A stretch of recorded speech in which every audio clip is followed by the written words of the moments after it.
नमस्कार दोस्तों।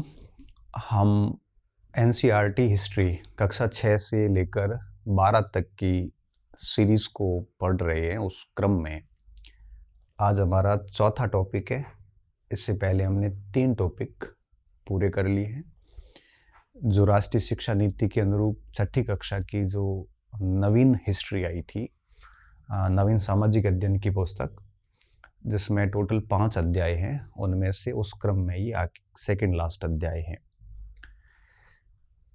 बाकी आपके फीडबैक मिलते रहते हैं, कोई नेगेटिव फीडबैक मिला नहीं मुझे अभी तक, और जो भी बच्चे पढ़ रहे हैं बड़े संतुष्ट हैं और इस श्रृंखला को हम सतत रूप से जारी रखेंगे। बस आपका प्रेम स्नेह मिलता रहना चाहिए। और बाकी देखो, मेहनत हम खूब कर लेंगे, समस्या नहीं, लेकिन उस अनुरूप अगर थोड़ा सा मोटिवेशन नहीं मिलता, हमें भी ज़रूरत पड़ती है। अगले से बच्चे लिखते हैं, सर ऐसे व्यूज़ की क्या आवश्यकता होती है। जब कोई नहीं देख रहा होता तो हमें लगता है कि मुफ्त की कोई वैल्यू नहीं है, और जब मुफ्त की वैल्यू नहीं है तो क्यों ही देना। इससे अच्छा है कि कुछ पेड कोर्सेज से कर दूं, क्योंकि चल ही रहे मेरे तो वैसे ही। लेकिन एक बड़े वर्ग की डिमांड ये थी कि सर उसको यूट्यूब पे रखें।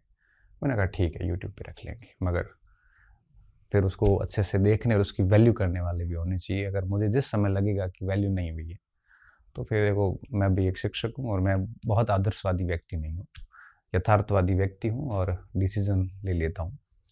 तो आप इसको बढ़िया से पढ़ते जाइए और मैं मेरा काम धीरे धीरे करता रहूँगा, ठीक है। संडे को छोड़ के या फिर कोई इमरजेंसी होती है तो उसको छोड़ के कंटिन्यूसली क्लास आती रहेगी आपके।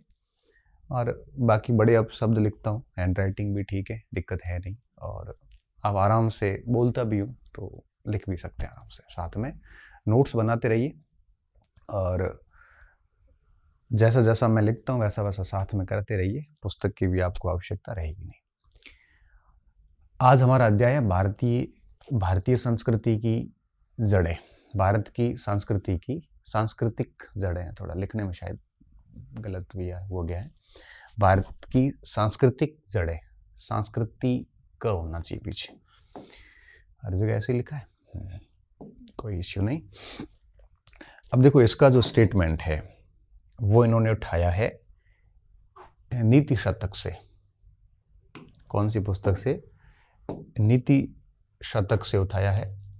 और नीति शतक भर्तृहरि की पुस्तक है। भर्तृहरि ने, आपको पता है कि शतक त्रय लिखा था, जिसमें पहला शतक था वो था नीति शतक, उसके बाद में श्रृंगार शतक, उसके बाद में वैराग्य शतक। 3 शतक लिखे थे इन्होंने, भर्तृहरि ने। उसमें से एक स्टेटमेंट इन्होंने उठाया है कि वह जिसे चुराया नहीं जा सकता, वह जिसे चुराया नहीं जा सकता, जिसे कोई शासक छीन नहीं सकता, जो बोझ नहीं है क्योंकि इसका अपना कोई भार नहीं है, जिसका उपयोग करने से हर दिन इसमें वृद्धि होती है, यह सबसे बड़ी संपत्ति है, सच्चे ज्ञान की संपत्ति है। मुझे लगता है कि ज्ञान की इससे बेहतरीन डेफिनेशन कुछ नहीं हो सकती। मेरा मानना है कि हर अध्यापक को, हर अभ्यर्थी को इस लाइन को टैग लाइन बनाना चाहिए, अपनी रजिस्टर में लिखना चाहिए उसको। और जो संकीर्ण मानसिकता के लोग हैं, जो अपने ज्ञान को अपने तक रखना चाहते हैं, दूसरों को किताब का नाम बताने में भी उनको डर लगता है कि कहीं ये लोग वो किताब पढ़ के मेरे बराबर ना आ जाए, उनको ये लाइन पढ़नी चाहिए। मुझे ठीक से याद है कि 2015, 16, 17 की बातें हैं। एक पुस्तक की आवश्यकता थी, मैंने कहा अच्छी किताबों की कहीं जानकारी मिले तो। मेरे एक सिस्टर तैयारी कर रहे थे, मैं उस समय तो इतना था नहीं मेरा हिस्ट्री में कोई उस समय। मैंने पूछा किसी से तो नहीं बताई किताब, तो नहीं बताई। स्क्रीनशॉट भी आते थे किताब का, वो फोटो भी भेजते थे, लेकिन किताब का नाम, लेखक का नाम कभी नहीं बताया।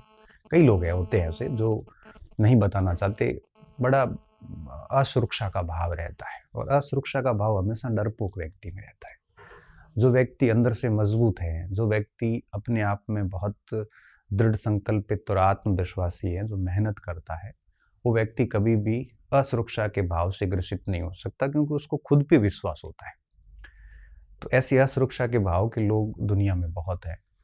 तब मुझे लगता है उनको ये पढ़ना चाहिए कि वह जिसे चुराया नहीं जा सकता, कोई शासक छीन नहीं सकता, वो बोझ नहीं है। हर दिन इसमें जिसका उपयोग करने से इसमें वृद्धि होती है, बताना चाहिए। फिर मैंने आपको बताऊं, यूट्यूब पे पहला वीडियो जो मैंने डाला था वो इसी बुक्स लिस्ट और स्ट्रेटजी का था कि बच्चों को पता चलना चाहिए कि कौन सी किताबें पढ़ी जानी चाहिए। उसके बाद यूट्यूब की दुनिया में बहुत सारे लोग आए जिन्होंने पुस्तकों के बारे में बताना शुरू किया। मुझे बड़ी खुशी है कि लोगों ने पुस्तकों के बारे में बताना शुरू किया, क्योंकि पता चलना चाहिए स्टूडेंट को इसमें छुपाना क्या है। और मैं मानता हूँ कि कोई भी किताब पढ़ के कोई आपके बराबर थोड़ी हो सकता है। अगर वो बच्चा इंटेलिजेंट है, इंटेलेक्चुअल है, तो आपसे आगे जाएगा, और नहीं है तो भली किताबें पढ़ी रहना पास में, उसके लिए तो उसकी कोई वैल्यू ही नहीं है। पढ़ रहा होता तो डेफिनेटली आपसे आगे जाता। तो नीति शतक के इस कथन से बात शुरू हुई है। इसमें हम जानेंगे कि वेद क्या है, इस टॉपिक में हम जानेंगे कि वैदिक समाज क्या था, इसमें हम जानेंगे कि वैदिक दर्शन क्या है और किस तरह से भारत में दर्शन उभरे थे। जैन धर्म, बौद्ध धर्म के बारे में पढ़ेंगे। हालांकि धर्म शब्द की जगह इन्होंने मत शब्द यूज किया है यहाँ पे। और लोक और जनजाति जड़ें समझेंगी। इस लेक्चर को हम 2 भागों में बांट देंगे। पहला भाग जो है इसका वैदिक का रहेगा, दूसरा ये तीनों का रहेगा। तो कुल मिला के इस पार्ट के हम 2 लेक्चर करेंगे, ठीक है। तो मैं सबसे पहले शुरू करता हूँ। थोड़ा सा ये बात मैंने बता ही दी है, तो मैं चाह रहा था कि भर्तृहरि ने 3 शतक लिखे थे, जिसे शतक त्रय कहते हैं। नीति शतक, श्रृंगार शतक और वैराग्य शतक। ये प्रश्न आता है कि निम्नलिखित में से कौन सा शतक त्रय का भाग नहीं है, और शतक त्रय के रचयिता कौन है, तो थोड़ा सा ये देख लेना है।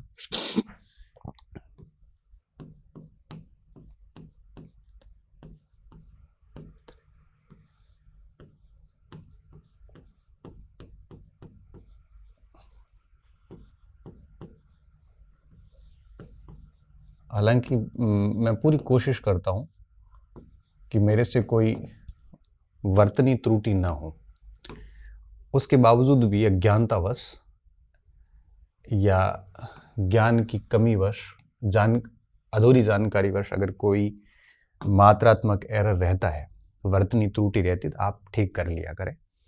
ऐसा नहीं है कि सर ने लिखा तो सही लिखा होगा, हो सकता है मेरे से भी कोई वर्तनी त्रुटि हो सकती है, ठीक है। भर्तृहरि ने शतक त्रय लिखा, इनमें 3 शतक थे। कौन कौन से थे देखिए। सबसे पहला शतक था नीति शतक, दूसरा था श्रृंगार शतक, और तीसरा है वैराग्य शतक, ठीक है। ये शतक त्रयी है, आप ध्यान रखना इसका। एज ए इतिहास स्टूडेंट पूछ लेते हैं, और बच्चों को आप पढ़ाने जाते हो स्कूल वगैरह में, तब भी ज़रूरत पड़ती है कि लेखक कौन है और कौन कौन से आपके पुस्तकें और कौन कौन सी है भर्तृहरि की। तो थोड़ा सा ध्यान होता है, थोड़ा ठीक लगता है। अब देखो, मेरे को ऐसे अंदर से पूर्णता का आभास हुआ कि हाँ, मैंने ये बता दिया और आपको बात पता चल गई है। नहीं तो आप केवल ये रटते। इससे अच्छा है कि अब आपको पता चले कि ये नीति शतक का, नीति शतक खुद किसका है, भर्तृहरि का है, और इन्होंने 3 शतक लिखे थे। ये 3 शतक थे। अब अपन टॉपिक पे आते हैं। सबसे पहला टॉपिक है वेद क्या है, वैदिक समाज क्या है, वैदिक दर्शन क्या है। इस टॉपिक को शुरू करने से पहले मैं थोड़ा सा बेसिक ज्ञान करवाऊंगा आपको, ताकि आपको सारी बातें समझ में आ जाएगी आगे चल के, ठीक है। मैं थोड़ा सा हटके, टॉपिक से हटके बात करूँगा, कोशिश करूँगा कि आपको समझ में आ जाए, ठीक है। देखिए, वैदिक साहित्य जो है, हम वैदिक साहित्य और वैदिकेतर साहित्य 2 टाइप का साहित्य मानते हैं। आज बात करते हैं वैदिक साहित्य की, ठीक है। देखिए, जैसे बहुत सिंपल तरीके से बताते हैं। वैदिक साहित्य, अब देखिए, वैदिक साहित्य के अंदर 4 मेन भाग हैं। मंत्र साहित्य, ब्राह्मण साहित्य, आरण्यक और उपनिषद। आप यूँ समझ लीजिए जैसे मेरे पास कोई किताब लाता हूँ, जैसे ये सिलेबस है, लेकिन मान लो जैसे ये पुस्तक है मेरे पास, ठीक है। अब इस पुस्तक के स्टार्टिंग के कुछ पेजेस 60% पेजेस मान लेते हैं मंत्रों से लिखे हुए, बिल्कुल वैदिक संस्कृत में, जो हर किसी व्यक्ति के समझ में भी नहीं आती। बड़ी टफ संस्कृत होती है ये, और आज भारत में देखेंगे तो कुछ चंद लोग ही है जो वैदिक संस्कृत को पढ़ सकते, समझ सकते, अनुवाद कर सकते हैं। ये मंत्र लिखे हुए, इस मंत्र के बाद में फिर इन्हीं मंत्रों के अर्थ को निकालने की कोशिश की गई है, और उन्हीं मंत्रों के अंदर ये जितने भी मंत्र हैं इनको हम ऋचाएं कहते हैं, और 3 ऋचाएं या 100 ऋचाएं, इनके बीच में कोई ऋचाओं का समूह होता है, उसे सूक्त कहा जाता है, सूक्त। और ये सूक्त जितने भी हैं वो सारे के सारे किसी न किसी देवी देवताओं को समर्पित होते हैं, कोई सरस्वती को, इंद्र को, अग्नि को। तो ऐसे किताब का आरंभिक भाग है वो मंत्र साहित्य। फिर इन सूक्तों से अर्थ निकालने की कोशिश की गई है, विभिन्न सारे कर्म कांड किए गए, इन सूक्तों के अंदर इनकी व्याख्याएं की गई, ठीक है, जिसमें यज्ञ किए गए वगैरह वगैरह, कई कर्म कांड किए गए। कर्म कांड करके और सूक्तों को गद्य देने की कोशिश की। सूक्त तो पद्य में होते हैं, गद्य में गद्यांश की भाषा होती है, उन्हें ब्राह्मण कहा गया। तो ब्राह्मणों का जो विषय वस्तु है वो वेदों से ही निकाली गई है। जैसे मान लो ये ऋग्वेद है, तो ऋग्वेद का मंत्र साहित्य इन्हीं मंत्रों से गद्य शैली, इन्हीं मंत्रों को गद्य शैली में लिखा गया, कर्म कांड से जोड़ जोड़ के, ताकि लोगों को समझ में आ सके। उसे हम कहते हैं ब्राह्मण। फिर ब्राह्मण के बाद में तीसरा भाग आता है, इसके कुछ जैसे 5-10 पन्ने ब्राह्मण के हो गए। इसके बाद आता है आरण्यक। अब आरण्यक क्या है? आरण्यक कर्म मार्गी है, ठीक है, कर्म मार्ग और ज्ञान मार्ग के बीच का सेतु है। आरण्यक क्या करता है? आरण्यक अरण्यों में, जंगलों में गुरु और शिष्य के बीच, आप यूं कहिए कि जो ज्ञान दिया गया वो आरण्यकों में लिखा हुआ है। आरण्यक में भारतीय दर्शन की परंपरा शुरू हो जाती है। दर्शन क्या है? दर्शन उन विचारकों और आध्यात्मिक लोगों के विचारों का समूह है जो आपके मानव जीवन और विश्व के प्रति अपने विचार रखते हैं, उनका समूह एक प्रकार से दर्शन है। दर्शन कई प्रकार के प्रश्नों की व्याख्याएं करता है। दर्शन सृष्टि की उत्पत्ति के बारे में बात करता है, दर्शन आत्मा की अमरता की बात करता है, दर्शन कर्म पुनर्जन्म पे बात करता है। तो ऐसे गूढ़ प्रश्नों के जो जवाब होते हैं वो एक प्रकार से दर्शन में तलाशे जाते हैं, आरण्य कहा जाता है। आरण्य के ठीक बाद में आपके उपनिषद आते हैं, जो वेदों के या वैदिक साहित्य के अंतिम भाग माने जाते हैं। ये लास्ट किताब का लास्ट भाग उपनिषद होगा, सॉरी। तो सबसे पहले मंत्र साहित्य, फिर ब्राह्मण साहित्य, फिर आरण्यक साहित्य, उसके बाद में उपनिषद साहित्य। मुझे लिखने देते हैं एक बार, आप देखिए कैसे है। सबसे पहले क्या है? मंत्र साहित्य। कुछ पेजेस के बाद में मंत्र साहित्य खत्म होगा और शुरू होगा आपके ब्राह्मण साहित्य।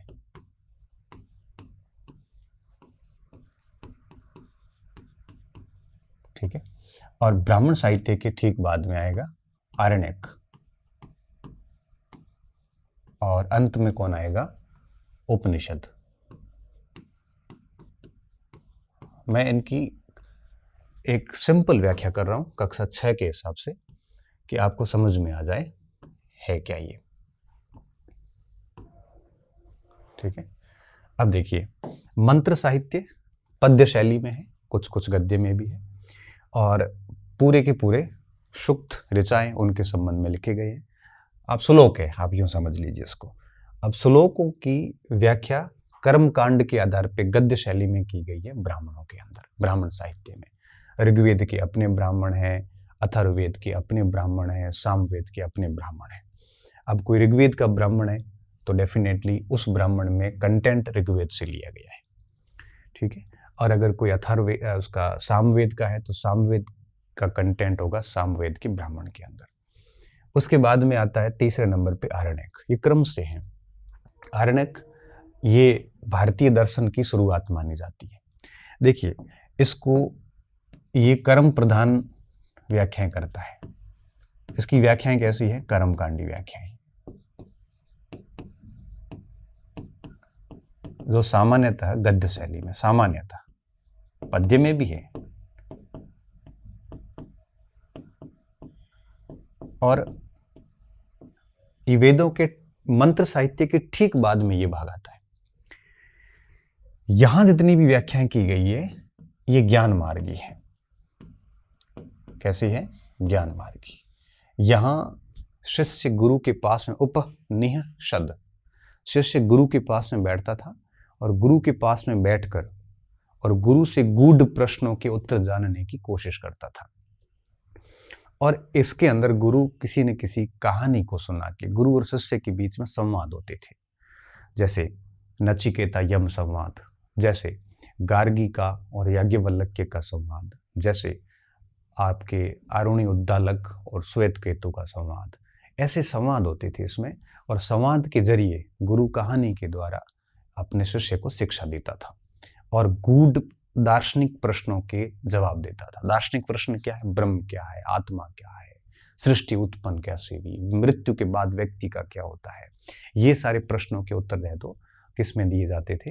आपके उपनिषदों के अंदर दिए हुए। तो ये ज्ञान मार्गी है, ये भारतीय दर्शन का चरम है, वैदिक दर्शन का, सॉरी, ये वैदिक दर्शन की चरम अवस्था है।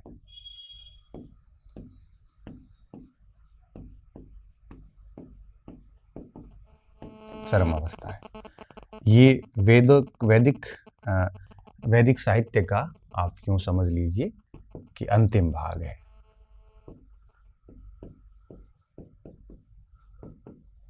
साहित्य का अंतिम भाग है, फिर किताब पूरी हो जाएगी। और यही कारण है कि इसको वेदांत कहा जाता है। क्या कहा जाता है? वेदांत कहा जाता है। तो वेदांत किसे कहते हैं? वेदांत उपनिषदों को कहा जाता है। आगे और बात समझ में आएगी, आप अभी तो इतना समझ लीजिए, क्योंकि अभी क्या, ये सारी शब्दावली आपको इस अध्याय में मिलेगी, मगर जब तक ये पॉइंट समझ में नहीं आएंगे तब तक ये पाठ समझ में नहीं आएगा आपको। तो वैदिक दर्शन की चरम अवस्था कैसे मानी जाती है? उपनिषदों को। उपनिषद कैसे है? ज्ञान मार्गी है, और इसमें गूढ़ प्रश्नों और दर्शन का ज्ञान गुरु अपने शिष्यों को करवाता है। ठीक है, इसमें गूढ़ रहस्य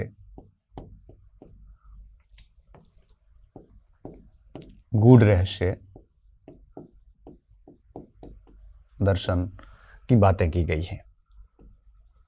तो वेदांत दर्शन जो है, वैदिक दर्शन जो है, उसका स्रोत, मेन स्रोत कौन सा है? उपनिषद है। उपनिषद को वैदिक दर्शन का मेन स्रोत माना जाता है, इसलिए वैदिक दर्शन पूरे को वेदांत दर्शन कहा जाता है। इसको अपन आगे थोड़ा और डिटेल में करेंगे, अभी इसको आप समझिए। अब देखिए, मैं इसको यहीं रखता हूं। अब ये कर्म मार्गी है, ये ज्ञान मार्गी है।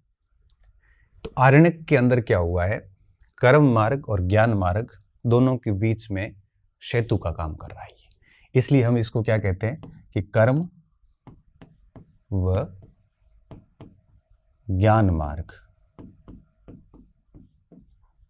के मध्य सेतु का कार्य कौन सा वैदिक साहित्य करता है? आरण्यक। पहली बात। दूसरी बात, अब ये न पूर्ण रूप से कर्मकांडी है, न पूर्ण रूप से ज्ञान मार्गी, इसमें दोनों चीजें हमें दिखती हैं। ठीक है, दूसरा पॉइंट हमें इसमें क्या मस्तिष्क में रखना है कि यह भारतीय दर्शन का, वैदिक दर्शन का आरंभ माना जाता है, और ये सर्वोच्चता आ जाती है यहाँ पे।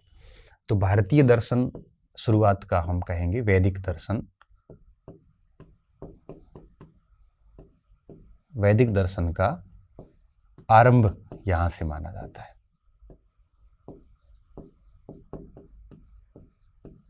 क्लियर? तो अगर आपसे पूछें कि जो वैदिक फिलॉसफी है, वेदांता फिलॉसफी, उसकी शुरुआत कहाँ से दिख जाती है? आरण्यकों से दिख जाती है, और जो कि वैदिक साहित्य का तीसरा हिस्सा है। और इस किताब का लास्ट हिस्सा क्या कहलाता है? उपनिषद कहलाता है, जो कि ज्ञान मार्गी है। दूसरा हिस्सा क्या कहलाता है? ब्राह्मण साहित्य, जो कि कर्मकांडी है। अब बात आती मंत्र साहित्य। मंत्र साहित्य में क्या है? मंत्र साहित्य में 4 वेद है। कितने? 4 वेद है टोटल। आपको ध्यान रखना है, ज्यादा इसको ऐसे लोड नहीं लेना है, बड़ा एक सामान्य से बिंदु है, इसको बहुत ही सरल तरीके से आप समझना। अब इसमें 4 वेद हैं, इसमें 4 वेद हैं, ठीक है। कितने वेद हैं? 4 वेद है इसमें। और वेद क्या है? वेद विद धातु से बना हुआ है और जिसका शाब्दिक अर्थ होता है ज्ञान। क्लियर? तो वैदिक साहित्य यह है ज्ञान वाला साहित्य। आप इसको यूं साइड में जाके लिख सकते हैं कि वेद विद धातु से बना है,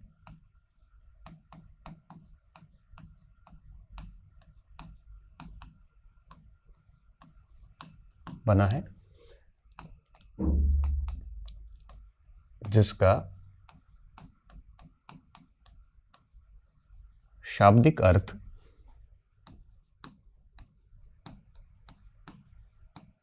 ज्ञान से है, ठीक है। तो वेद किस धातु से बना हुआ है? वेद से, और इसका अर्थ क्या है? ज्ञान से है।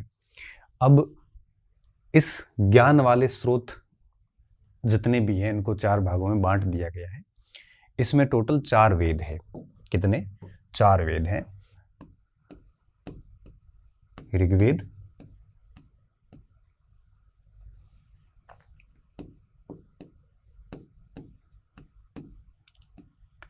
ऋग्वेद, अब देखो मैं इसमें बहुत डिटेल में नहीं जाऊंगा क्योंकि ये वैदिक साहित्य हमारे 2 घंटे लेता है, लेकिन मुझे बेहद ही सामान्य बातें इनके संबंध में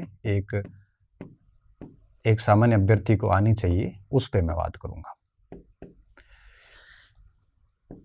सामवेद और आपके अथर्ववेद, ये क्रम है इनका। तो इसमें टोटल 4 वेद हैं। हम चारों वेदों को सम्मिलित रूप से क्या कहते हैं? मंत्र साहित्य। क्यों कहते हैं? क्योंकि इनमें बड़ी सिंपल सा पॉइंट है कि ये जो साहित्य लिखा गया है, मंत्र साहित्य, ये इनके अंदर कई सारे सूक्त हैं और सूक्त के अंदर कई सारी ऋचाएं हैं। ऋचाओं को हम मंत्र कहते हैं सामान्य शब्दों में, और इस कारण इनको मंत्र साहित्य कहा जाता है। और ये जितने भी सूक्त हैं ये किसी न किसी देवी देवता को समर्पित है, ठीक है। और जैसे कोई इंद्र को समर्पित हैं, कोई अग्नि को समर्पित हैं, कोई सरस्वती को समर्पित हैं, कोई उषा अदिति को समर्पित हैं, कोई गायत्री को समर्पित हैं। हर सूक्त किसी न किसी को समर्पित हैं। तो इनकी रचना जो है ये किस रूप में लिखे गए हैं? ये आपके सूक्तों में लिखे गए हैं, ठीक है।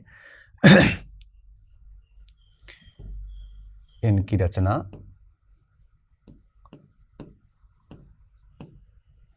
या इसको सीधा लिखते हैं सरल भाषा में, इनमें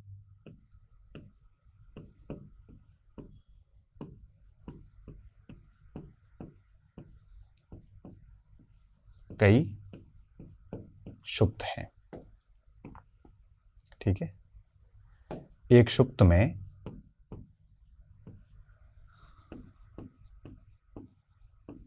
एक सूक्त में 3 से 100 तक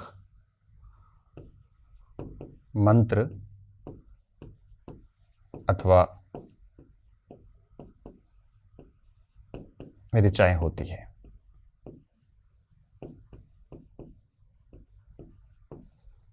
ठीक है। इसलिए इसको हम क्या कहते हैं? मंत्र साहित्य कहते हैं। ये मंत्र, और जैसे सामवेद है, सामवेद के अंदर मोस्टली सारी ऋचाएं ऋग्वेद से ली गई, बस इसमें गायन शैली में है, इस वजह से।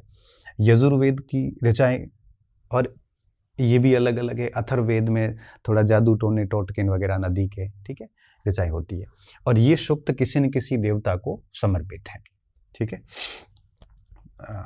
ये मंत्र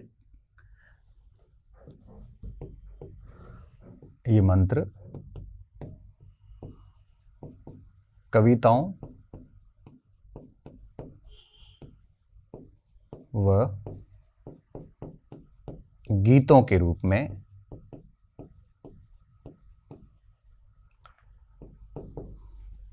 प्रार्थना में गाए जाते थे। पहले उस समय की बातें हैं ये। गीतों के रूप में प्रार्थनाएं हैं।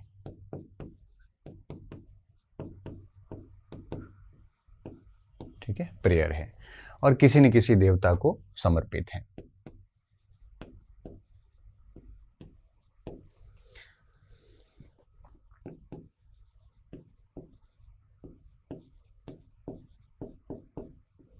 किसी न किसी देवता को समर्पित है।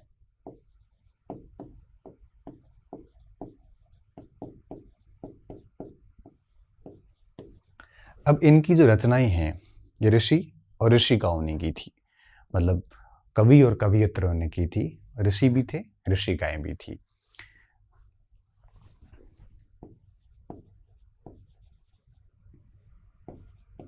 इनकी रचना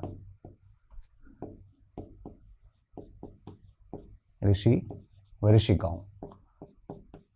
ऋषिकाओं को ब्रह्मवादिनी भी कहते थे।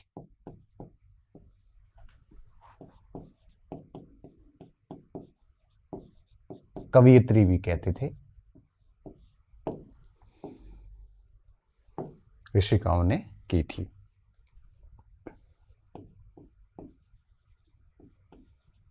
ठीक है, अब यहां पे मैं इसको स्टॉप करता हूं क्योंकि इससे अधिक फिर थोड़ा एक्स्ट्रा हो जाएगा। अब आपको क्या समझना है, वैदिक साहित्य के कितने भाग है? 4 भाग। पहला भाग कौन सा है? मंत्र साहित्य। मंत्र साहित्य क्यों कहते हैं? क्योंकि इसमें मंत्र लिखे हुए और मंत्रों का समूह सूक्त कहलाता है, और सूक्त मिलकर एक वेद बनाते हैं। टोटल वेद कितने हैं? 4। आरंभिक ऋग्वेद, सबसे लास्ट में अथर्ववेद। इनकी रचना सप्त सैंधव प्रदेश में भी थी, वो अपन पहले भी बात कर चुके, आगे इसको और बात करेंगे। और ये जितने भी मंत्र हैं किसी न किसी देवी देवता को समर्पित हैं, और संस्कृत है, टफ संस्कृत है। इन्हीं मंत्रों के अंदर, जैसे ऋग्वेद के कोई मंत्र है, उन्हीं मंत्रों को कर्मकांडीय व्याख्या अगर दी है गद्य शैली में, जैसे कोई मंत्र है और उस मंत्र के अंदर कोई कहानी ऐड करके और एक गद्य शैली में लिखा है कि आमजन उसको समझ सके, ब्राह्मण समझ सके, क्योंकि ये ब्राह्मणों को भी समझ में नहीं आता था, ये केवल ऋषियों की भाषा थी उस समय। फिर अगर समझ में आ जाए तो फिर उसको ब्राह्मण रूप दिया गया। तो मंत्र साहित्य के ठीक पीछे परिशिष्ट के रूप में ब्राह्मण साहित्य लिखे गए। अब आगे क्या हुआ, फिर इनमें भी ये कर्मकांडी थे। उसके बाद में ऋषियों ने अपने शिष्यों के साथ में जंगलों में बैठ के जो इन मंत्रों की व्याख्याएं की, वो इसमें लिखी आरण्यक के अंदर। ये ब्राह्मण साहित्य के ठीक बाद में परिशिष्ट के रूप में है। और उसके बाद में चौथा नंबर आता है उपनिषद का, जो वेदों के इस पूरी किताब का अंतिम भाग होता है, ऋग्वेद का अंतिम भाग। अब जैसे ऐतरेय और कुशितकी ब्राह्मण, अब वो ऐतरेय और कुशितकी ऋग्वेद के ब्राह्मण है, ऋग्वेद की आरण्यक है, ऋग्वेद की उपनिषद है। तो ऋग्वेद के इतरा के नाम पे महिदास ने किया, कुशितक ऋषि ने किया। तो ऐतरेय और कुशितकी का जो सामग्री है, कंटेंट है, वो सारा ऋग्वेद से लिया गया है। ठीक है, अब जैसे बृहदारण्यक के, अब ये यजुर्वेद का है, शुक्ल यजुर्वेद का है ना। अब वो बृहदारण्यक की जो विषय वस्तु है वो सारी की सारी यजुर्वेद से ली गई है। ठीक है, अब वो उसमें ज्ञान मार्गी हैं तो इतिहासकारों ने उसको उपनिषद की श्रेणी में रख लिया। अगर वो कर्म मार्गी हैं तो उसको ब्राह्मण साहित्य में रख लिया, कर्म कांड यज्ञों पे बात करता है। और अगर दोनों के बीच का काम कर रहा है और शुरुआती दर्शन है तो उसको आरण्यक मान लिया गया। ठीक है, ये सारा मानने का काम बहुत बाद में हुआ है। ये शुरुआत में तो 100-200 पीढ़ियों तक मौखिक रूप से चला है सारा, ये सारा का सारा। उसके बाद ये शुरुआत में ये था, बाद में इनकी ये व्याख्याएं की गई है। फिर आरण्यक, ये सब बाद में लिखे गए हैं। आरण्यक, उपनिषद, ब्राह्मण, मेन मूल ग्रंथ ये हैं। ठीक है ना, ये मेन आपके संदर्भ ग्रंथ ये हैं। इनके बाद ऋषियों ने ब्राह्मण साहित्य लिखा, ऋषियों ने आरण्यक लिखे, ऋषियों ने उपनिषद लिखे। क्लासिफिकेशन कैसे किया? उसकी विषय वस्तु की बेस पे किया। जैसे किसी ऋषि ने ऐतरेय ब्राह्मण को पढ़ा तो पता चला कि इसकी कंटेंट ऋग्वेद से लिया गया, तो उस ऋषि ने, उस इतिहासकार ने उस ऐतरेय को किससे जोड़ दिया? ऋग्वेद से जोड़ दिया। अब उसमें अगर ज्ञान मार्गी बातें भी है तो फिर उसको ऐतरेय उपनिषद कह दिया, कर्म मार्गी भी है तो ऐतरेय ब्राह्मण कह दिया, और कई बार एक में ही तीनों मान लिए गए। ठीक है, ये सारा क्लासिफिकेशन बाद में हुआ है। इवन इनकी पांडुलिपियां मिली तो ये पता नहीं था कि ऋग्वेद की कौन सी, अथर्ववेद की कौन सी। पांडुलिपियों की विषय वस्तु को देखा कि भी गायन शैली में है तो उसको सामवेद का मान लिया गया, टोने टोंट के जादू है तो अथर्ववेद में मान लिया गया, यज्ञों की पद्धतियां हैं तो यजुर्वेद में मान लिया गया, देवताओं के लिए गीत है तो ऋग्वेद में मान लिया गया। ये सारा काम बाद में किया गया है, इवन बहुत बाद में किया गया है। तो देखो मैं अभी टॉपिक शुरू नहीं किया है, वैदिक साहित्य समझ लिया तो 2 चीजें मैं समझाऊंगा, उसके बाद हमारा पाठ शुरू होगा। ये तो देखो वैदिक साहित्य क्या है, बहुत सिंपल तरीके में आपको मैंने बता दिया। एक बिंदु और समझिए, उसके बाद में हम सीधे पॉइंट पे आ जाएंगे। भारतीय दर्शन, ये समझना बेहद जरूरी है। भारतीय दर्शन, देखिए दर्शन को भारत में 2 भागों में बांट दिया गया है। 2 भाग कौन से, समझना आप अच्छे से, उसके बाद हम आगे बढ़ेंगे। ये दोनों समझने के बाद चैप्टर 15 मिनट के अंदर खत्म हो जाएगा। भारतीय दर्शन, एक है नास्तिक और दूसरा है आपके आस्तिक, थिस्ट एंड एथिस्ट। ठीक है, आस्तिक और नास्तिक। अब जो इनकी डेफिनेशन है, नास्तिक उन्हें माना गया है जो वेदों की सत्ता में विश्वास नहीं रखते, और आस्तिक उन्हें माना गया जो वेदों की सत्ता में विश्वास रखते हैं। तो नास्तिक और आस्तिक की डेफिनेशन ईश्वर पे नहीं है बल्कि वैदिक सत्ता पे है, जो वेदों में विश्वास नहीं रखते।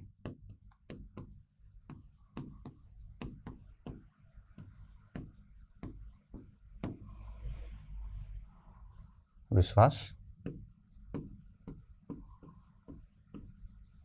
नहीं रखते, उन्हें नास्तिक माना गया। ये दर्शन कौन से थे, इनमें आते हैं आपके एक जैन दर्शन, जैन मत, ये वैदिक सत्ता को स्वीकार नहीं करते। बौद्ध मत और आपके चार्वाक, जैसे लोकायत कहते हैं, ऋषि बृहस्पति ने इनके सिद्धांत लिखे थे।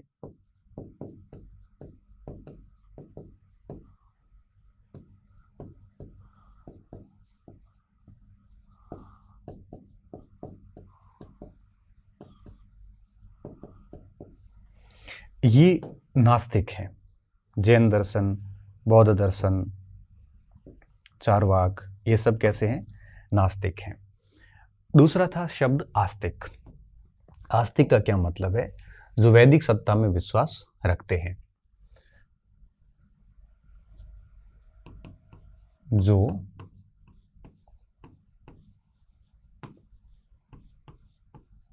वैदिक सत्ता में विश्वास रखते हैं।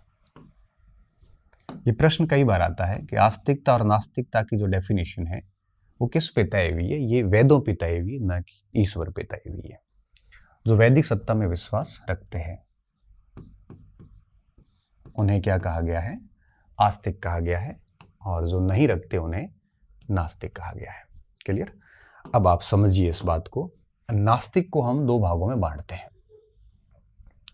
कुछ ऐसे आस्तिक को, कुछ ऐसे आस्तिक दर्शन हैं जो वैदिक विचारधारा से उत्पन्न हुए, और कुछ ऐसे जो जन सामान्य की विचारों से उत्पन्न हुए हैं। तो हम ले लेते हैं इसको, वैदिक विचारों से उत्पन्न,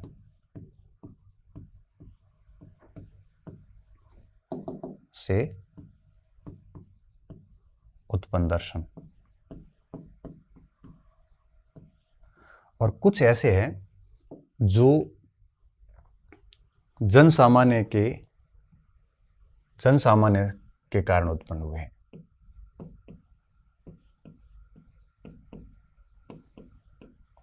अब जन सामान्य से कौन से हुए, जैसे सांख्य दर्शन, योग दर्शन, वैशेषिक दर्शन, ये सब जन सामान्य से है।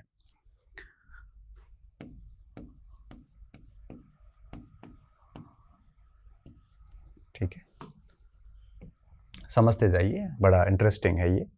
और इंटरेस्टिंग बात ये भी है कि इस अध्याय में ये तीनों लिखे हुए हैं। इस अध्याय में हम पढ़ने वाले तीनों, और इस अध्याय में सारा ही है ये, मगर थोड़ा-सा मैं इसको विस्तृत रूप इसलिए दे रहा हूँ ताकि मुझे समझाने में आगे आसानी होगी। इसमें कौन से आते हैं? योग दर्शन आता है, और ये योग दर्शन भी छठी कक्षा की इस टॉपिक में लिखा हुआ है। योग दर्शन हो गया, वैशेषिक हो गया,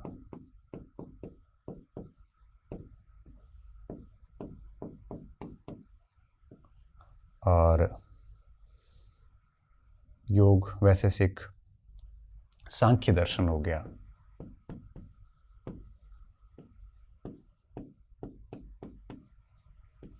ठीक है, ये सारे इसमें आ जाते हैं। अब वैदिक विचारों से जो उत्पन्न हुए, इनको हम पुनः दो भागों में बांट देते हैं, एक पूर्व मीमांसा, एक उत्तर मीमांसा।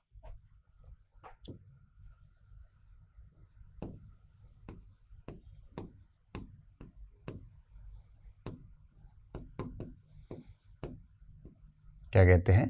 पूर्व मीमांसा और आपके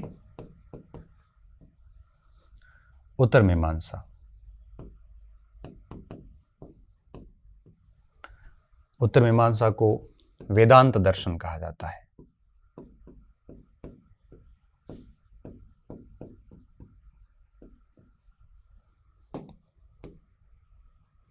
और पूर्व मीमांसा को मीमांसा दर्शन कहा जाता है।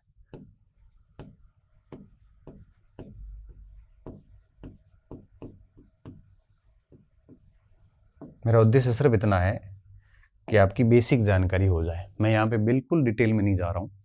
डिटेल में हम उसमें फर्स्ट ग्रेड और प्रोफेसर बैच में ऑलरेडी जा चुके हैं, और जिन्होंने बच्चों ने बैच पढ़ा है उनको पता है कि हम वहाँ पे कितना गए हैं। हालांकि बाद में आरपीएससी ने सिलेबस से हटा भी दिया था टॉपिक, लेकिन नेट में, प्रोफेसर में धीरे धीरे कहीं न कहीं काम आता रहता है। इन दोनों में थोड़ा अंतर कर लेते हैं, फिर ये भारतीय दर्शन पूरा हो जाएगा। अब इसमें वैशेषिक और सांख्य को छोड़ दिया जाए तो बाकी सारे दर्शन छठी कक्षा की किताब में आपके है और आपको पढ़ने पड़ते हैं, कोई ऑप्शन नहीं आपके पास में। इतना कुछ इसमें आपके समझाया हुआ है। ठीक है। अब पूर्व मीमांसा और उत्तर मीमांसा में क्या अंतर है? एक सेकंड, न्याय दर्शन रह गया, सॉरी, या एक और आ जाता है न्याय दर्शन।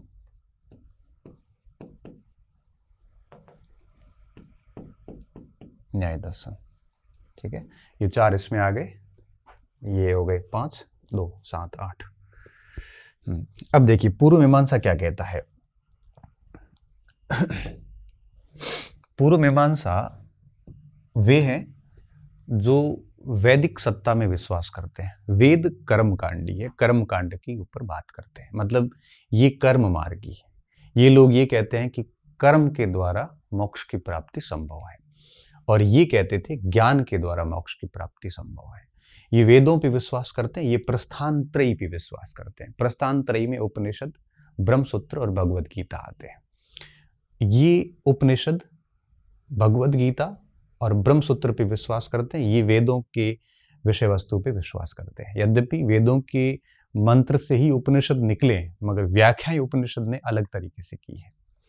वेद कर्म मार्गी है, ये ज्ञान मार्गी। इनका संकलन ऋषि जैमिनी ने किया था, इनका संकलन वाद नारायण ने किया। इसमें घोर मीमांसक कुमारिल भट्ट हुए, मंडन मिश्र हुए, इनमें शंकराचार्य हुए। ये कहते हैं कि वैवाहिक जीवन में रहते हुए भी मोक्ष प्राप्त किया जा सकता है। ये कहते हैं कि मोक्ष प्राप्त करने के लिए संन्यास जरूरी है, वैवाहिक जीवन में जाने वाला व्यक्ति मोक्ष में नहीं जा सकता। ये जगत की सत्ता को है वो आपकी स्वीकार करते हैं, ईश्वर के अस्तित्व को स्वीकार नहीं करते, क्योंकि वेदों में कहीं पर भी ईश्वर के अस्तित्व की बात नहीं हुई है। वेदों में देव देवता सबका मानवीकरण हो रखा है। ये लोग जगत की सत्ता को बिल्कुल स्वीकार ये लोग नहीं करते, ये करते हैं। ये अद्वैतवादी है, कहते हैं कि एक ही तत्व है, जगत मिथ्या। ठीक है, तो ये जगत को मिथ्या मानते हैं, सत्ता को, ये ईश्वर की सत्ता नहीं मानते, जगत को मानते हैं, और ये जगत को मिथ्या मानते हैं। ठीक है, और ब्रह्म सत्य मानते हैं।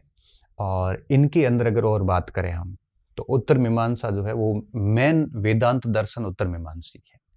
शंकराचार्य इसी दर्शन से संबंधित था, और आपको पता होगा कि शंकराचार्य उत्तर मीमांसक और कुमारिल भट्ट पूर्व मीमांसक, इन दोनों के बीच में शास्त्रार्थ भी हुआ था, जिसमें भारती है वो आपको पता होगा कि जज के रूप में काम किया था भारती ने।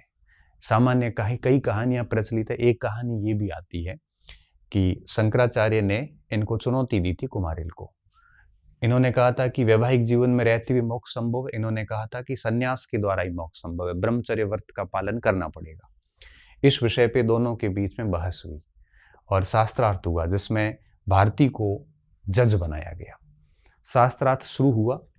भारती हर सुबह एक फूलों की माला दोनों के गले में डाल देती थी। एक दिन ऐसा आया कि भारती ने सीधा निर्णय दिया कि कुमारिल आप हार गए। और कुमारिल की पत्नी थी भारती, और वो भी ब्रह्मवादिनी थी, ऋषिका थी।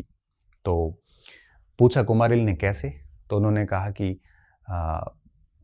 जब व्यक्ति के अंदर क्रोध की भावना उत्पन्न होती है तो क्रोध हार का प्रतीक है। जब आप किसी बात को लेके या किसी व्यक्ति को लेके क्रोध करते हैं, इसका साफ मतलब है कि आप उससे हार रहे हैं। और जब व्यक्ति क्रोधित होता है तो उसके शरीर से नेगेटिव एनर्जी निकलती है, लाल हो जाता है शरीर एकदम से, और वो नेगेटिव एनर्जी, वो जो गर्मी हीट होती है, उससे शरीर के जो ताजे फूल है, जो माला हमने डाली है, वो सूखने लग जाती है। और यही आपके साथ हुआ। आपके शरीर पर ताजे फूलों की जो माला डाली है वो सूखने लग गई है। इसका मतलब आप क्रोधित हो चुके हैं, और आपका क्रोध ये दर्शाता है कि आप हार चुके हैं।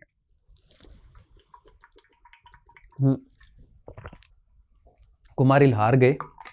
भारती, इनकी शर्त ये थी कि अगर भारती कुमारिल जीत गए तो शंकराचार्य विवाह कर लेंगे, अगर कुमारिल हार गए तो वो उनको त्याग के संन्यास ग्रहण कर लेंगे।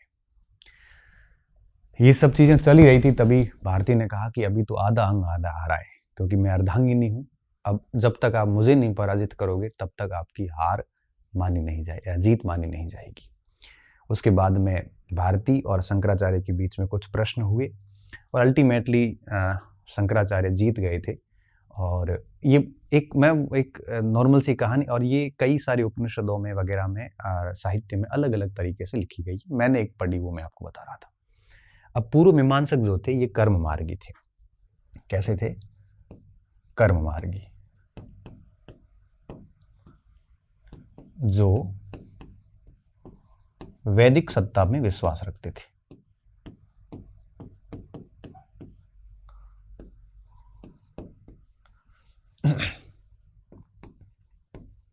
वैदिक सत्ता की जगह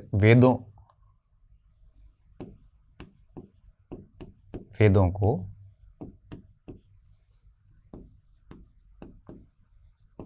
आधार मानते थे।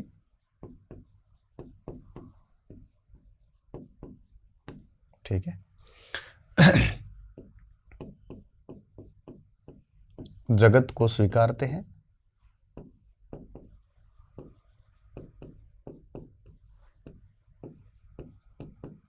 ईश्वर को नकारते हैं। ये सांख्य वाले भी ईश्वर को नकारते हैं।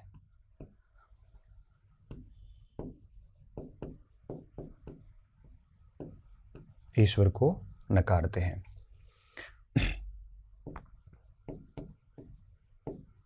मोक्ष के लिए संन्यास को आवश्यक नहीं मानते।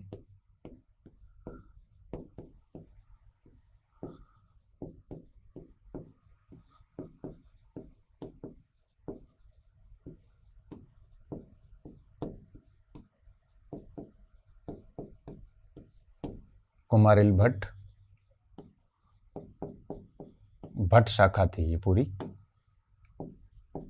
कुमारिल भट्ट, मंडन मिश्र, मीमांसक थे।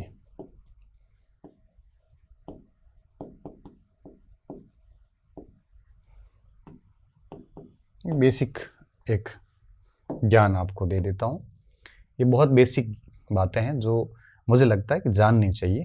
अगर ये नहीं जानते हैं तो फिर आगे हमारा जो चैप्टर है ना, बेसिकली ये चैप्टर वैदिक दर्शन का है, और वैदिक दर्शन फिर आगे बौद्ध और जैन तीनों ही आ रहे हैं। और मैं आपको बता चुका हूँ कि इसमें जैन, बौद्ध, चारवाक और वेदांत, योग, ये सारे आपके इस चैप्टर में लिखे हुए नाम। तो अभी क्या है, मुझे आगे ज़्यादा मेहनत नहीं करनी पड़ेगी, आप अपने आप ही इसके आंसर दे पाएंगे। उत्तर मीमांसक ज्ञान मार्गी थे।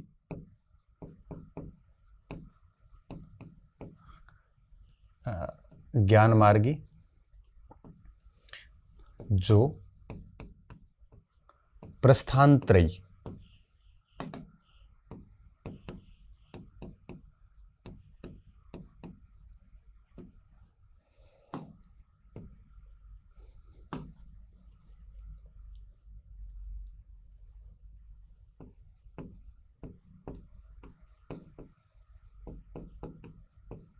पर आधारित है।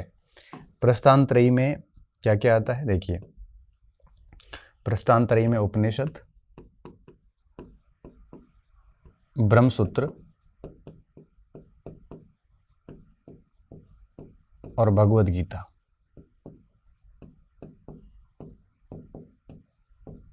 इसको प्रस्थानत्रयी कहा जाता है। एक बार आर्यस मेंस में प्रश्न आया था कि प्रस्थानत्रयी किसे कहा जाता है, और मोस्टली लोगों ने गलत किया। ये आर्यस मेंस में वेदांत दर्शन भी आया हुआ है, प्रस्थानत्रयी आया हुआ है, उपनिषद वेदांत ये भी आया हुआ है, और मीमांसा किसे कहते हैं ये भी, मैंने कई ये प्रश्न देखे हुए आर्यस के अंदर। ज्ञान मार्गी जो प्रस्थानत्रयी पर आधारित है, ठीक है। शंकराचार्य वेदांती थे,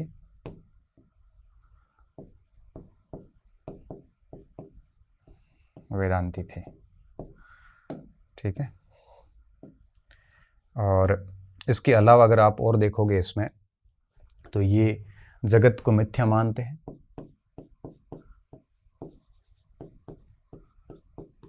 जगत को मिथ्या मानते हैं, ब्रह्म को सत्य है।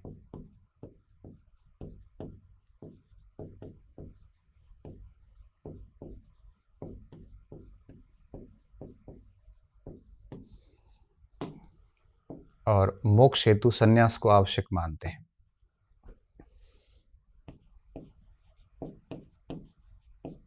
मोक्ष हेतु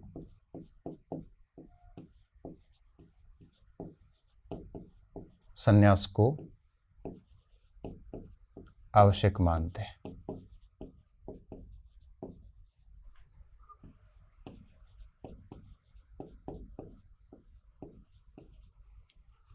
ठीक है, ये उत्तर मीमांसक थे, और पूर्व मीमांसक और उत्तर मीमांसक बड़ा इम्पोर्टेंट पॉइंट है ये, और बहुत बढ़िया तरीके से आपको इसको समझ लेना है, ताकि क्या है, आपको कभी भी इसकी एक समझ में दिक्कत नहीं आएगी। ठीक है, मानते थे और अद्वैतवादी थे।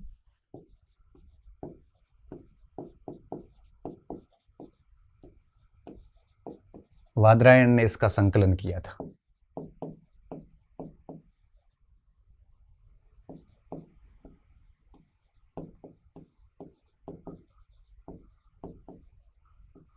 और इसका जैमिनी ने किया था। जगह नहीं बची, फिट करते हैं कहीं ना कहीं इसको।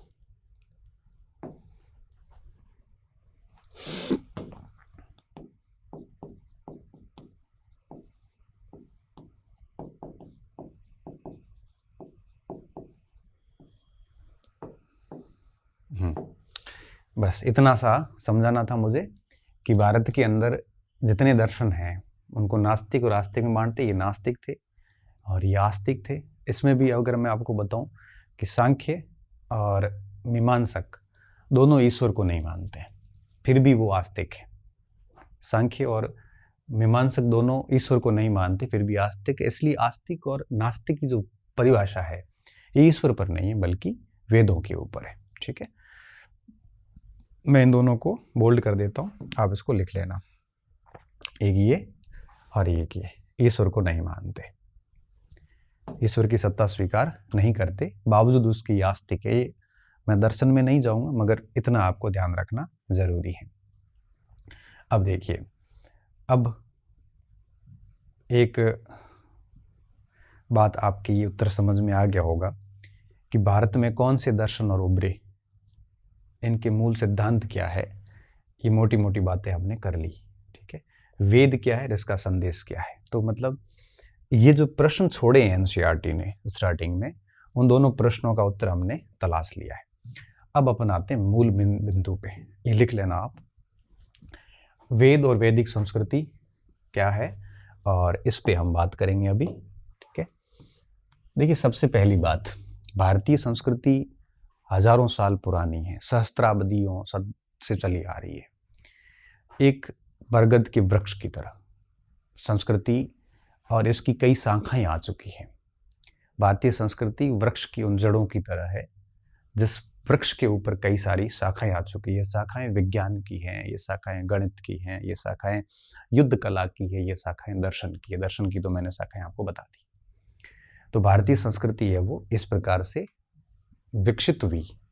ठीक है, तो आपको क्या लिखना है कि भारतीय संस्कृति हजारों वर्षों से विकसित हो रही है, और अब संस्कृति जड़ों के रूप में है, और इसकी कई शाखाएं बाहर आ चुकी हैं, और ये शाखाएं आज भी उन जड़ों से ऊर्जा प्राप्त करती है जो जड़ें भारतीय संस्कृति ने उनको दी है। ये जड़ें आप सिंधु घाटी सभ्यता से ही देखना शुरू करते हो।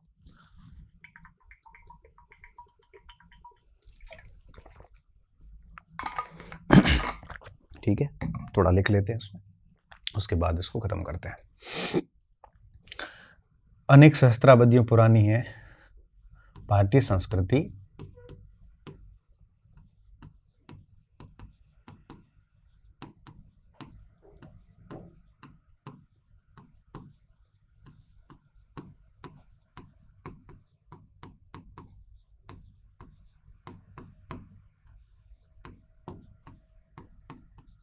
अनेक सहस्त्राब्दियों पुरानी है।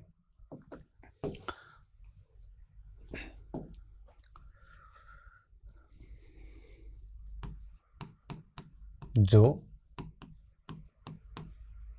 बरगद वृक्ष के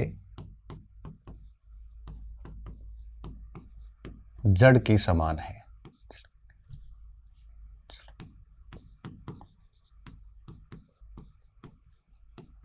जड़ों के समान है, जिसके ऊपर कई शाखाएं विकसित हो गई है। जड़ों के समान है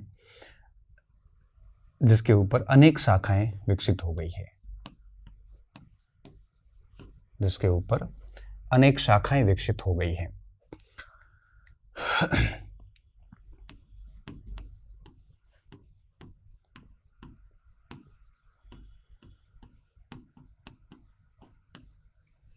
अनेक शाखाएं विकसित हो गई हैं।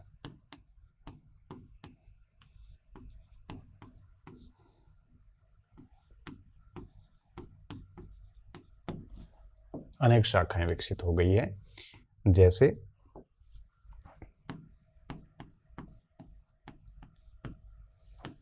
विज्ञान, साहित्य, धर्म, शासन, ज्योतिष, दर्शन, आप कई सारे नाम लिख सकते हैं। अब ये कोई परीक्षाओं में नहीं पूछते, मगर एनसीईआरटी में लिखा है तो मैं सोच रहा हूँ कि आपको बताता चलूं। ठीक है, शासन, दर्शन इत्यादि।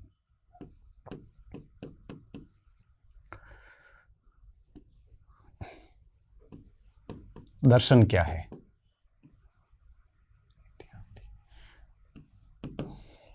इत्यादि। ठीक है, दर्शन शब्द आता है तब हम कहते हैं कि उन विचारों का समूह जो मानव जीवन और विश्व के ऊपर समानता रखते हो। ठीक है, ये क्या है? उन विचारों का समूह है मानव जीवन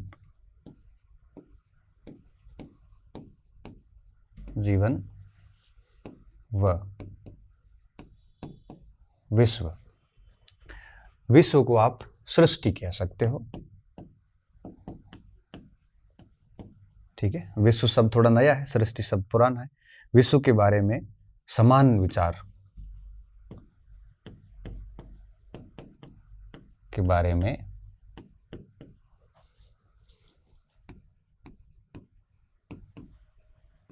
समान विचार दर्शन कहलाते हैं। कि मनुष्य की उत्पत्ति कैसे हुई, मृत्यु के बाद मनुष्य का क्या होगा, और फिर सृष्टि की उत्पत्ति कैसे हुई, ब्रह्म क्या है, ये जीवन और सृष्टि के संबंध में समान विचार दर्शन कहलाता है। और विचार समान है सबके, सबने एक ही सत्य माना है, फिर कोई 2 तत्व मानता है, कोई 3 तत्व मानता है, दर्शन कहलाता है। ये विचार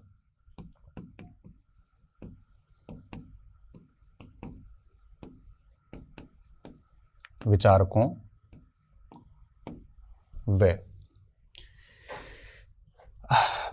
व आध्यात्मिक साधकों ने दिए।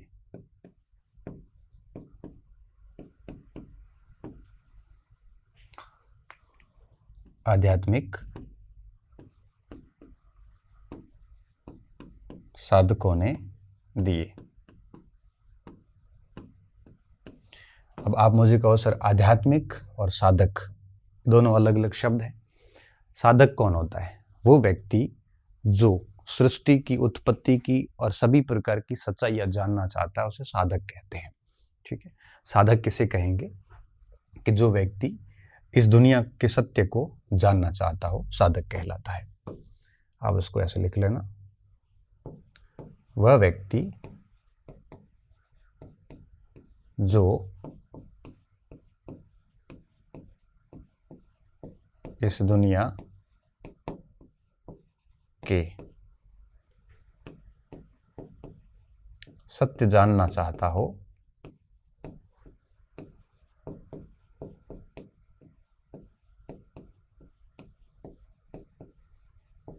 साधक कहलाता है।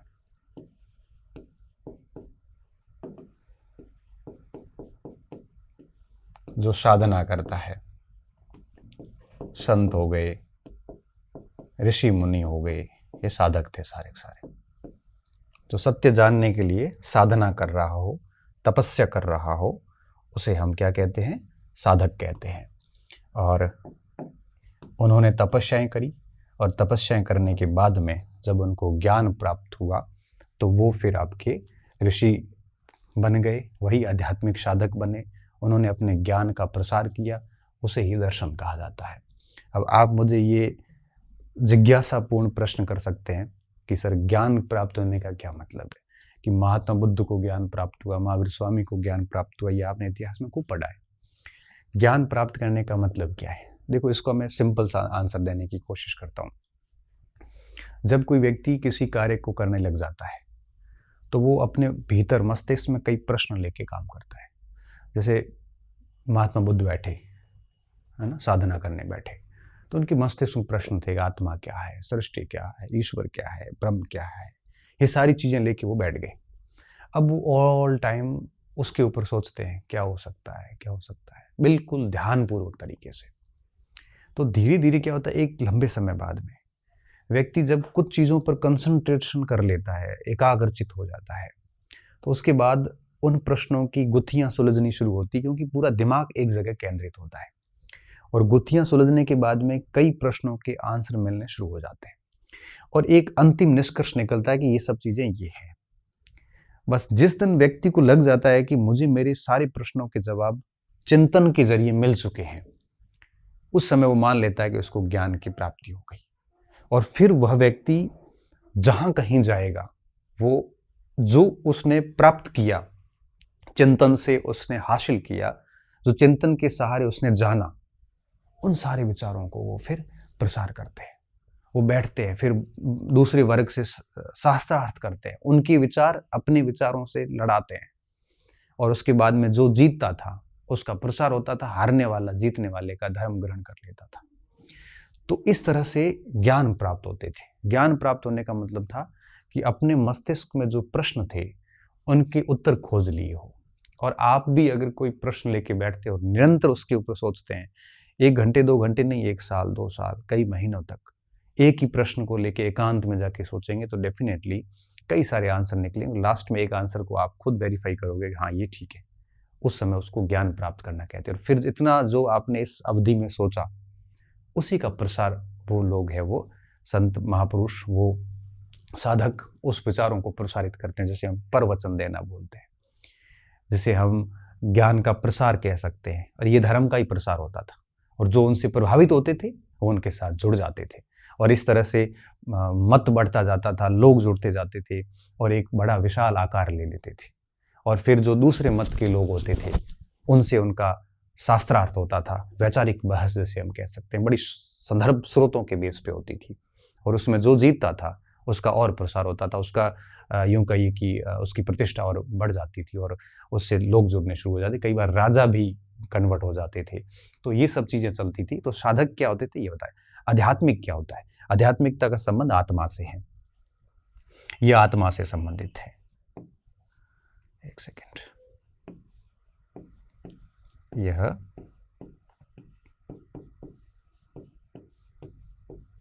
किससे? आत्मा से संबंधित है, ठीक है, जो हमारे वर्तमान व्यक्तित्व से परे, जो हमारे वर्तमान व्यक्तित्व के परे से परे एक गहरे व उच्च आयाम की खोज है।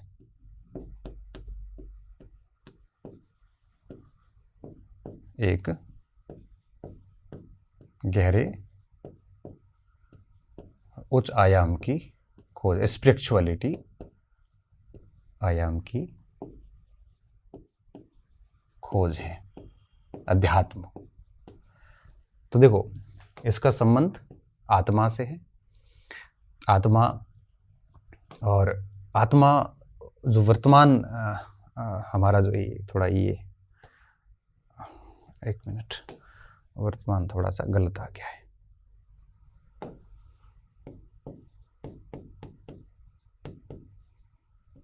जो हमारे वर्तमान व्यक्तित्व, जो आज हम है, हमारी जो पर्सनैलिटी है, इससे कहीं अधिक उच्च और अधिक डेप्थ वाले विचारों का, एक हमारे व्यक्तित्व का वो आयाम ढूंढना जो बहुत गहरा हो और बहुत उच्च हो, विचारों में बेहद उच्च, ज्ञान में बहुत गहरा। हमारे व्यक्तित्व का वो पक्ष हम अगर निकाल सकते हैं, उस आयाम को छू सकते हैं, तो उसे हम अध्यात्म कहते हैं। अध्यात्म में व्यक्ति की ज्ञान की गहराई बेहद अथाह हो जाती है, जिसको छू सकना सामान्य व्यक्ति के बस की बात नहीं है। और व्यक्ति के विचार इतने उच्च हो जाते हैं कि उसको छू सकना सामान्य व्यक्ति के बस की बात नहीं है। हम अगर उस ऊंचाई और गहराई को प्राप्त कर लेते हैं तो बेसिकली वो हम अध्यात्म कहते हैं, उसकी खोज ही अध्यात्म है, ठीक है। ये पॉइंट हो गया हमारे पहला पॉइंट कवर। तो अभी तक तो हम टॉपिक पे भी नहीं आए, सॉरी, परिचय हो गया, विषय परिवेश में हो गए। ये जो बातें थी, इसमें मेरा एक भी बिंदु नहीं है, ये सारे के सारे बिंदु एनसीईआरटी कक्षा 6 में लिए गए हैं, बस मैंने थोड़ा सा उसको व्याख्या देने का काम किया है। अब हम आते तीसरे पॉइंट पे कि वेद क्या है। मुझे लगता है क्लास बड़ी हो गई है, तो कोई नहीं, अगली क्लास में इसको देख लेंगे हम, ठीक है। आगे की क्लास में शायद पूरा ही कर देंगे इसको। आगे वेद क्या है, उसमें बड़ी आज से 3 कहानियाँ आएगी, जिसमें नचिकेता और यम का संवाद आएगा, जिसमें गार्गी और याज्ञवल्क्य का संवाद आएगा, जिसमें आपके उद्दालक आरुणि व श्वेत केतु के मध्य का संवाद आएगा, और साथ में कई सारी और बातें भी इसमें जुड़ेगी। तो एक लेक्चर और लेंगे हम, जिसमें इसको पूरा करेंगे, ठीक है। आज इसको हम यहीं ख़त्म करते हैं, क्योंकि बड़ा लेक्चर थोड़ा बोरिंग सा हो जाता है। बहुत बहुत धन्यवाद विद्यार्थियों, अच्छी रही, मस्त रही और पढ़ते रहिए।